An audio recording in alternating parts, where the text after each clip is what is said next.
मेरी इज़्ज़तदार माँ और बहनों, गयूर नौजवान साथियों, मैं आप तमाम का दिल की गहराइयों से शुक्रिया अदा करता हूँ कि आपने अपना कीमती वक्त निकाल कर आज सहारनपुर की इस मुबारक सरज़मीन पर जो उलमा, मशाइखीन और मुहद्दिसीन की सरज़मीन है, यहाँ पर आपने आकर हज़ारों की तादाद में मजलिस इत्तेहादुल मुस्लिमीन के एक जलसे को आपकी मौजूदगी से, आपकी दुआओं से आपने ना सिर्फ इसको कामयाब कर दिया, बल्कि आपकी मौजूदगी पूरी मगरबी यूपी को और उत्तर प्रदेश की हुकूमत को एक पैगाम देते हैं कि अब की बार इंशाअल्लाह ताला हम दरी नहीं बिछाएंगे, अपने नेता को बनाएंगे इंशाअल्लाह ताला। शहनशीन पर मौजूद मगरबी यूपी के सदर जनाब महताब चौहान साहब, उत्तर प्रदेश के सदर जनाब शौकत अली साहब, इस अजीमुशान जलसे के ऑर्गेनाइज़र जनाब मरगूब हसन साहब, ज़िला सदर सलीम साहब, शहर सदर दिलशाद साहब, डॉक्टर अरशद साहब, अनीस अहमद साहब, रईस मुल्क साहब, शहजाद खान, जनाब हरीश जाट, शोएब मंसूर साहब, साजिद हसन प्रधान साहब, मोहम्मद बिलाल साहब और मजलिस इत्तेहादुल मुस्लिमीन के तमाम ज़िम्मेदारान, मेरे अज़ीज़ दोस्तों और बुज़ुर्गों, आप जानते हैं कि मजलिस के जो मुखालिफीन हैं वो हमेशा एक झूठा इल्ज़ाम मजलिस इत्तेहादुल मुस्लिमीन पर लगाते हैं कि मजलिस इत्तेहादुल मुस्लिमीन एक फ़िरक़ा परस्त कम्युनल पार्टी है। मैं आपको ये बताना ज़रूरी समझता हूँ कि मजलिस इत्तेहादुल मुस्लिमीन कभी भी किसी समुदाय के ख़िलाफ़ थी, ना कभी रहेगी इंशाअल्लाह ताला। यकीनन जहाँ पर जुल्म होगा, जहाँ पर नाइंसाफ़ी होगी, जहाँ पर संविधान के मुताबिक हमको इज़्ज़त की निगाहों से नहीं देखा जाएगा, जहाँ पर हमारी इबादत गाहों को तोड़ने की कोशिशें की जाएंगी, जहाँ पर हमारी शरीयत में मदाखलत की बात होगी, तो यकीनन संविधान जिसको बाबा साहिब अम्बेडकर ने बनाया मुझे इस बात की इजाज़त देता है कि मैं अपने हक़ के लिए लड़ूं, मैं एहतजाज करूं और मैं अपनी बात को संविधान के दायरे में रहकर जनता के सामने रखूं। आज इस बात को कहने पर मेरे हुकूक़ का मुतालबा करना, इज़्ज़त और हिस्सेदारी की बात करना, अगर ये फ़िरक़ा परस्ती है तो जो सियासी पार्टी हमको फ़िरक़ा परस्त कहती है, मैं ये समझता हूँ कि दुनिया के सबसे बड़ी फ़िरक़ा परस्त पार्टी तुम लोग हो, जो मजलिस इत्तेहादुल मुस्लिमीन, जो गरीब और मज़लूमों के हक़ और इंसाफ की लड़ाई लड़ रही है। मेरे अज़ीज़ दोस्तों और बुज़ुर्गों, अगर मैं तारीख़ में चला जाऊँगा तो मुझे ये कहना पड़ेगा कि उत्तर प्रदेश की आवाम ने बरसों कांग्रेस का साथ दिया, उनको इख्तिदार दिया, उनको सत्ता दी। आज बताओ, आज उत्तर प्रदेश में अगर मुस्लिम नौजवानों में सबसे ज़्यादा बेरोज़गारी है, अगर आज हम तालीम से दूर हैं, अगर आज हम जेलों में ज़्यादा हैं, तो इसका ज़िम्मेदार कौन है? इसका ज़िम्मेदार वो पार्टी है जिसको आपने वोट दिया था, हमारे बुज़ुर्गों ने ये वोट दिया था, ये समझ कर वोट दिया था कि नाइंसाफ़ी नहीं होगी। बाबरी मस्जिद की शहादत हुई, मरकज़ में किसकी हुकूमत थी बताओ? उस वक्त मुल्क का वज़ीर आज़म असदुद्दीन ओवैसी नहीं था, उस वक्त मुल्क का वज़ीर आज़म कांग्रेस पार्टी का था। हाशिमपुरा मलियाना का फसाद हुआ, कौन मुख्यमंत्री और प्रधानमंत्री थे बताओ, जो हमको आज फ़िरक़ा परस्त कहते हैं। मेरे अज़ीज़ दोस्तों और बुज़ुर्गों, दूसरी तरफ आप देखते हैं कि मजलिस क्या पैगाम देती है। मजलिस ये पैगाम देती है कि अगर दलित खड़े होकर अपने नेता को कामयाब करने के लिए लड़ता है तो बराबर वो सही बात है। अगर उत्तर प्रदेश के मुख्यमंत्री गो उनका ताल्लुक बीजेपी से है, मगर आज आप जानते हैं कि उत्तर प्रदेश में अगर किसी को फ़ायदा हो रहा है तो उस समुदाय को फ़ायदा हो रहा है जिसका अंग्रेज़ी में लफ्ज़ शुरू होता है कैपिटल टी से, उन्हीं को फ़ायदा पहुंच रहा है। अगर समाजवादी कहती है कि हम पीडीए की बात करते हैं, मगर पीडीए की बात करने वाले उनको तकलीफ़ उसी वक्त होती है जब मध्य प्रदेश का बीजेपी के मुख्यमंत्री पर अंग्रेज़ी अखबार ने लिख दिया कि इन्होंने उस जगह पर अपनी ज़मीन को ख़रीदा जहां पर मध्य प्रदेश की हुकूमत अपने डेवलपमेंट के प्रोजेक्ट्स को ला रही है। तो यही समाजवादी पार्टी के अध्यक्ष जनाब अखिलेश यादव साहब ने कह दिया कि बीजेपी एक यादव मुख्यमंत्री को हटाना चाहती है, वो फ़िरका परस्ती नहीं है।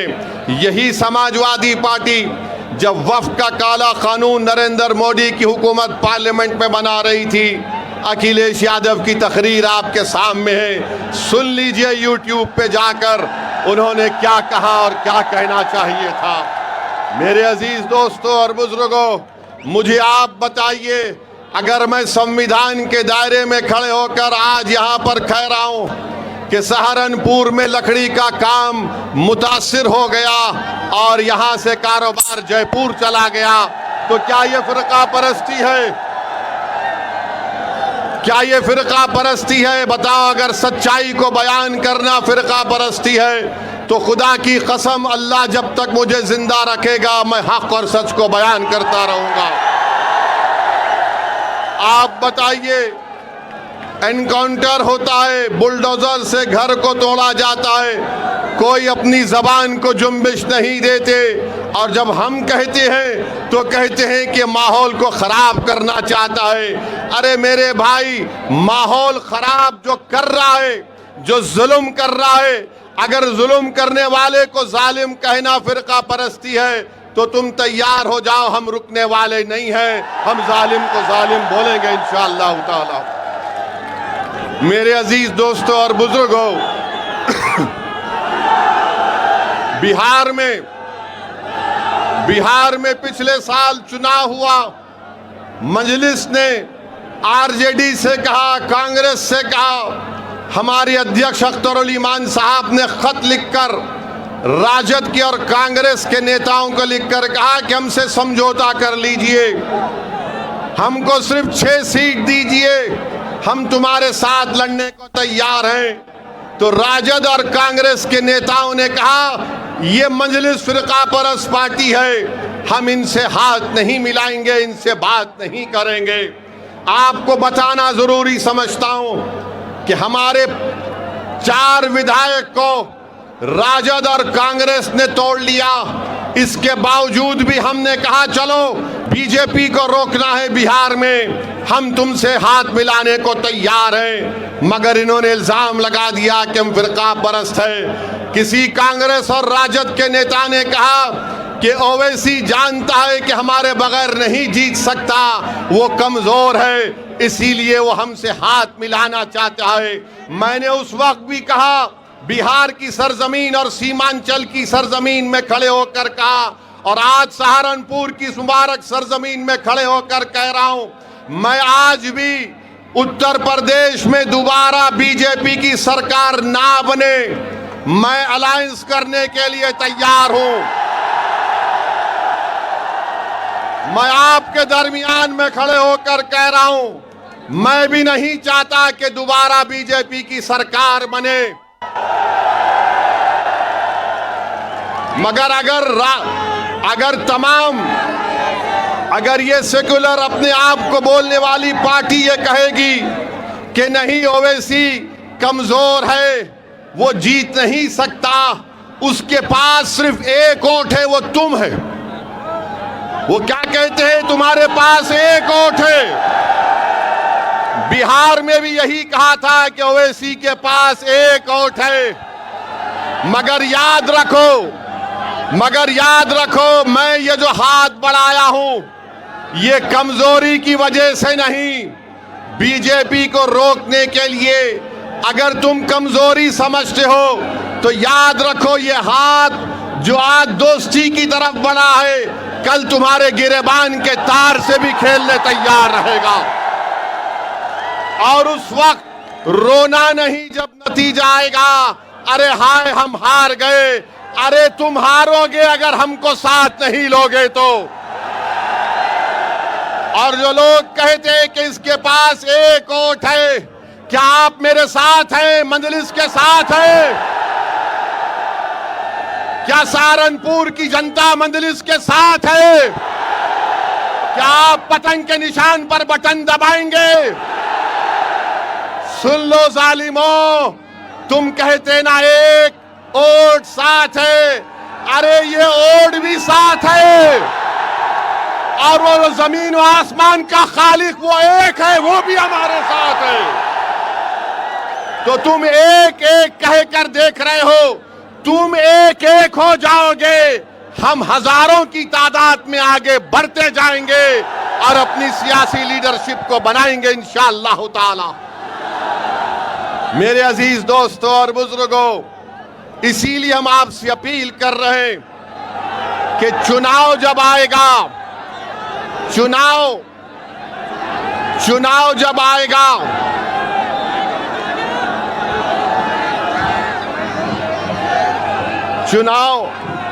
चुनाव जब आएगा,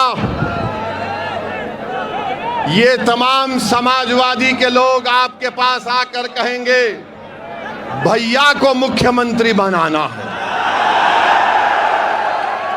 हम सत्ता में आ रहे हैं और हम सत्ता में आएंगे तो हम सब कुछ खत्म कर देंगे। मेरे भाई, 2014 में इलेक्शन हुआ, मोदी प्रधानमंत्री बन गए, भैया ने कुछ नहीं किया। 17 में विधानसभा का चुनाव हुआ, फिर आपसे कहा गया झूठ, सत्ता में आना है, फिर हार गए। फिर 19 में पार्लियामेंट का चुनाव हुआ, फिर कहा कि दिल्ली में सरकार बनाना है, फिर मोदी आ गए, आपको धोखा दे दिया गया। 22 में चुनाव आया तो बोले नहीं, अब हम सत्ता में कैसा भी आ गए हैं। फिर आपने वोट दिया और आपने देख लिया कि फिर आपके भरोसे को धोखा दिया। मैं आपसे एक अपील कर रहा हूं, यकीनन बीजेपी को हराना है इंशाअल्लाह ताला। मगर मेरे दोस्त, मेरे गयूर नौजवानों, मेरे बुजुर्गों, हमारे मुअज़्ज़िज़ उलमाए इकराम, मेरी आपसे एक दर्दमंदाना अपील है, हम कब तक अपने घर को अंधेरा करके अग़ियारों के घर में रोशनी लाएंगे? अपने घर में रोशनी लाओ, अपने घर को आबाद करो, अपने बेटे को नेता बनाओ, तभी जाकर हमको हमारा हिस्सा मिलेगा।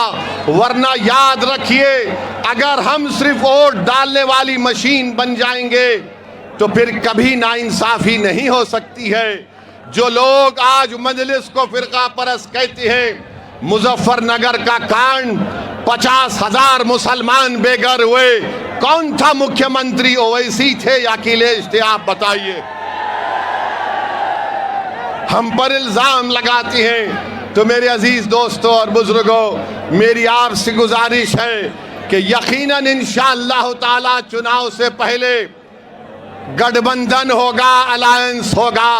मजलिस जिसके साथ जाएगी इंशाअल्लाह ताला अल्लाह राब उसको कामयाब और कामरान करेंगे। मेरे अजीज दोस्तों और बुजुर्गों, अब दूसरी बात, आपको आवाज आ रही है ना? बस काफी है, क्योंकि ये मेरी आवाज नहीं है, ये आपकी आवाज है, ये हमारे इत्तेहाद की आवाज है, जिससे सब दुश्मन डरते हैं और परेशान होते हैं। मेरे अजीज दोस्तों और बुजुर्गों, 12 साल से बीजेपी की सरकार है और हम देख रहे हैं कि पेपर पे पेपर लीक होते रहता है। पेपर लीक हुआ, उस वक्त कोई देशद्रोही का इल्जाम उन पर नहीं लगाया गया। मुझे अफसोस के साथ कहना पड़ता है कि हजारों लाखों परिवार के मासूम बच्चे जो गरीब परिवार से थे आज वो परेशान है। कल नीट का रिजल्ट आया, मैं ऐसे नौजवान लड़के और लड़कियों को भी जानता हूं जो आज परेशान थे। उन्होंने कहा कि पहला एग्जाम हमने अच्छा लिखा, दूसरा इम्तिहान लिखने गए तो हमारे हौसले पस्त थे, हम बड़े परेशान थे। बताइए, इन मासूम बच्चों के ख्वाबों को चुकनाचूर किया जा रहा है, इसका जवाब कौन देगा? इसका जवाब कैसे मिलेगा? मेरे अजीज दोस्तों और बुजुर्गों, फिर आप देखते हैं कि वक्फ का काला कानून पार्लियामेंट में बनाया गया। उस कानून को जब बनाया जा रहा था, मैंने पुकार कर कहा कि मोदी की सरकार ये कानून मस्जिदों को छीनने के लिए बना रही है, दरगाहों और खानखाहों को छीनने के लिए बना रही है। आज आप देखते हैं कि संभल में मस्जिद को शहीद कर दिया गया, संभल में मस्जिद को शहीद कर दिया गया। और आज आप देखते हैं कि सहारनपुर में जो एक मस्जिद है उसको नोटिस दी जा रही है कि 6 करोड़ जुर्माना भरो या 15 दिन में उसको शहीद कर दिया जाएगा। अरे ये मस्जिद सहारनपुर की 1955 में उत्तर प्रदेश के सुन्नी वक्फ में रजिस्टर है। बताओ आखिर ये किस बुनियाद पर उत्तर प्रदेश की बाबा की सरकार मस्जिद को तोड़ने की नोटिस देती है? क्या ये लोग नहीं जानते कि अगर कोई जगह 70 साल से उस जमीन पर हम हय्या अलल सलाह और हय्या अलल फलाह की सदाएं दे रहे हैं, अगर 70 साल से जिस जगह पर हम अपने सजदे अदा कर रहे हैं, तो सुप्रीम कोर्ट ने कहा वक्फ बाय यूजर, नया वक्फ बाय यूजर नहीं हो सकता मगर पुराना वक्फ बाय यूजर बरकरार रहेगा। तो नोटिस दी जा रही है। अफसोस होता है कि इतना जुल्म क्यों किया जा रहा है। ये अगर ये समझ रहे हैं कि मस्जिदों को निशाना बनाकर, मदरसों को बंद करके, हमारी वक्फ की जायदादों को छीन कर, हमारी यूनिवर्सिटियों को तोड़कर वो इस्लाम से हमको दूर कर देंगे, तो मैं इन लोगों से कहूँगा कि जब सोवियत यूनियन था ऐसा ही जुल्म हुआ, कम्युनिस्ट पार्टी खत्म हो गई, सोवियत यूनियन खत्म हो गया और मस्जिदें आज भी आबाद है। तो तुम जो आज जुल्म कर रहे हो, इंशाअल्लाह ताला तुम्हारी शिकस्त यकीनी है। तुम आज एक जुल्म, एक जालिम के तौर पर सामने बढ़ रहे हो। मेरे अजीज दोस्तों और बुजुर्गों, आज रामपुर में एक यूनिवर्सिटी को तोड़ने की नोटिस दे दी गई है। रामपुर में आप बताइए, क्या ये नहीं जानते कि उत्तर प्रदेश में कितने मुसलमान बच्चे ग्रेजुएट होते हैं? 19-20% मुसलमानों की आबादी, सिर्फ 4% मुसलमान ग्रेजुएट होता है। और आज आप एक यूनिवर्सिटी को तोड़ना चाहते हैं। क्या ये नहीं जानते कि उत्तर प्रदेश में 15 साल के ऊपर लड़के, hello hello hello hello, Uttar Pradesh में 70% लड़के और लड़कियां 15 साल के ऊपर आज तालीम, प्राइमरी स्कूल की तालीम से महरूम हैं।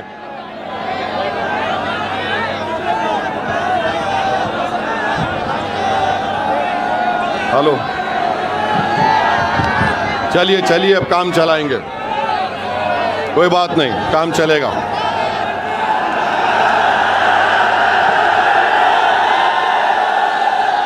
मेरे भाई, मुझे माइक की और उसके साउंड सिस्टम की जरूरत नहीं है, मुझे अल्लाह और तुम्हारे साथ की जरूरत है।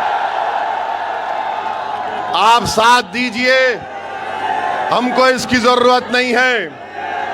आप मुकम्मल मुत्तहिद हो जाइए। आपका साथ आना पूरे भारत में एक जलजला बन जाएगा। तुम्हारा इत्तेहाद की आवाज पूरी दुनिया में सुनाई देगी इंशाअल्लाह ताला। तो मैं आपसे कह रहा था कि मरकजी हुकूमत का डेटा है सिर्फ 4% उत्तर प्रदेश के मुसलमान ग्रेजुएट होते हैं। 1834 यूनिवर्सिटी के टीचर हैं उत्तर प्रदेश में। कितने मुसलमान हैं? 55 मुसलमान है खाली यूनिवर्सिटी के टीचर। बताओ ये जुल्म नहीं तो क्या है कि आज उन 3000 बच्चे जो रामपुर की जौहर यूनिवर्सिटी में पढ़ रहे हैं, आप उसको तोड़ना चाहते हैं।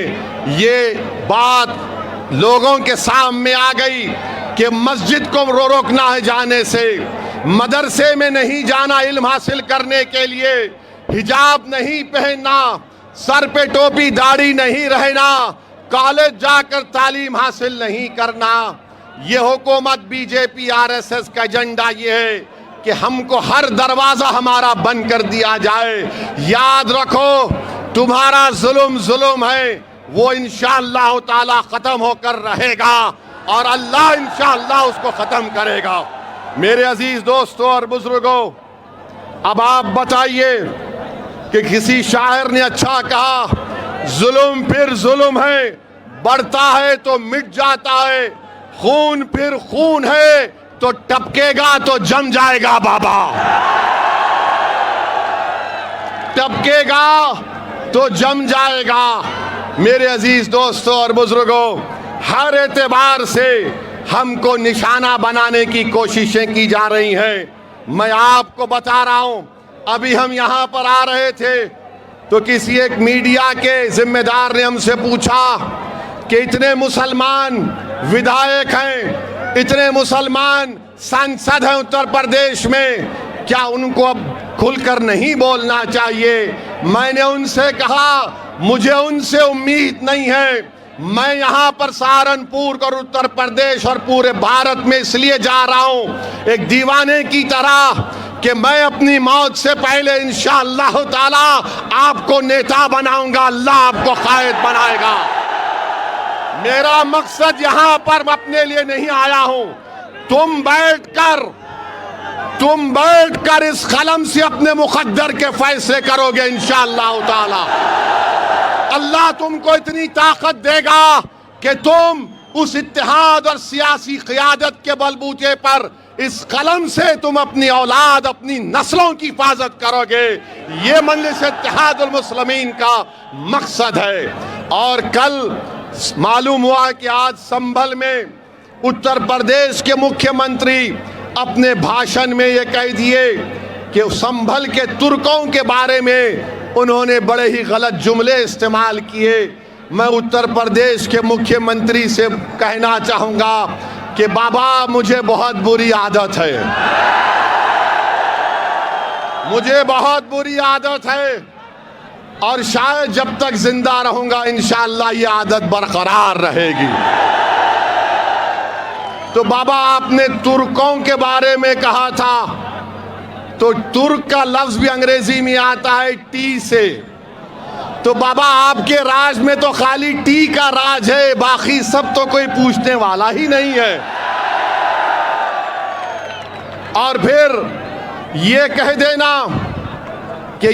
देना कि नहीं अब ऐसा नहीं वैसे होगा। हम बाबा से पूछना चाहते हैं, आपके नाक के नीचे आपका डीएम, आपका प्रिंसिपल सेक्रेटरी होम उस ट्रस्ट में था और करोड़ों अरबों रुपए की चोरी हो गई। कैसे हुआ बाबा? कैसे हुआ बताओ? आप बताओ कैसे हुआ?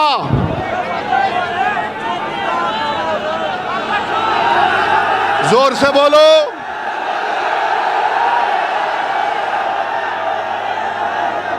आप बताइए। 8 लोगों को मुजरिम बना दिया, 8 लोगों को मुजरिम बना दिया और चंपक को छोड़ दिया। 60 करोड़ का स्कैनर लगाना था, वो 60 करोड़ का स्कैनर नहीं लगाए। क्यों नहीं लगाए? लूटना था। तो मालूम हुआ वो पूरा काम आस्था के लिए नहीं था, वो काम लूटने के लिए था, लूटने के लिए था, लूटने के लिए था। अब हम हमारे हिंदू भाई बहनों से अपील कर रहे हैं, देख लो आप अब क्या हुआ, अब क्या हुआ। बाबा ने समझा कि प्लान ए चलेगा, प्लान ए से मतलब क्या, अयोध्या चलेगा। मगर वो चोरी और लूट पर फेल हो गया। तो बाबा ने अब क्या किया, प्लान एम निकाला, प्लान मुस्लिम। बाबा जब ए नहीं चला तो एम कहां चलेगा। मगर बाबा अब चलेगा MIM चलेगा उत्तर प्रदेश में इंशाअल्लाह ताला। इसीलिए करोड़ों रुपए की चोरी से नजर हटाने के लिए यूनिवर्सिटी तोड़ देंगे, सहारनपुर की मस्जिद को तोड़ देंगे, संभल के कब्रिस्तान को तोड़ देंगे, उसको गोली मार देंगे। अरे जालिमो, जरा गिरेबान में झांक कर तो देखो कि तुम क्या कर रहे हो, क्या कर रहे हो तुम, कौन सा इंसाफ तुम कर रहे हो।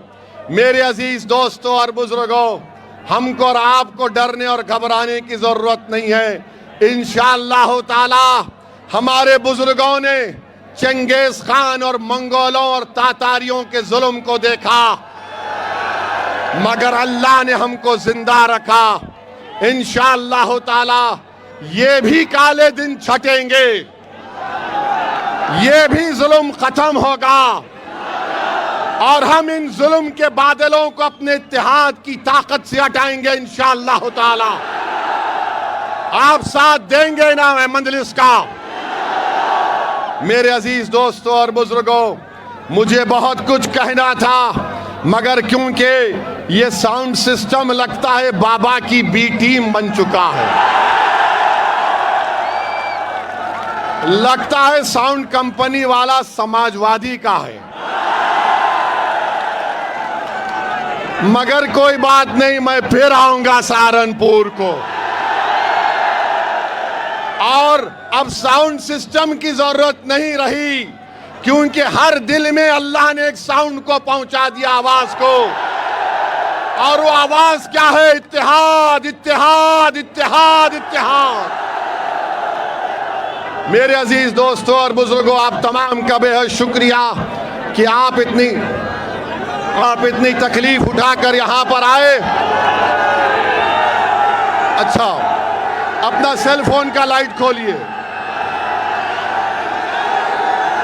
सेल फोन का लाइट खोलिए, ताकि बाबा को, कांग्रेस को, समाजवादी को ये मालूम हो जाए कि हम फिरका परस्त नहीं, हम इंसान परस्त हैं, हम हक परस्त हैं, हम इंसाफ परस्त हैं।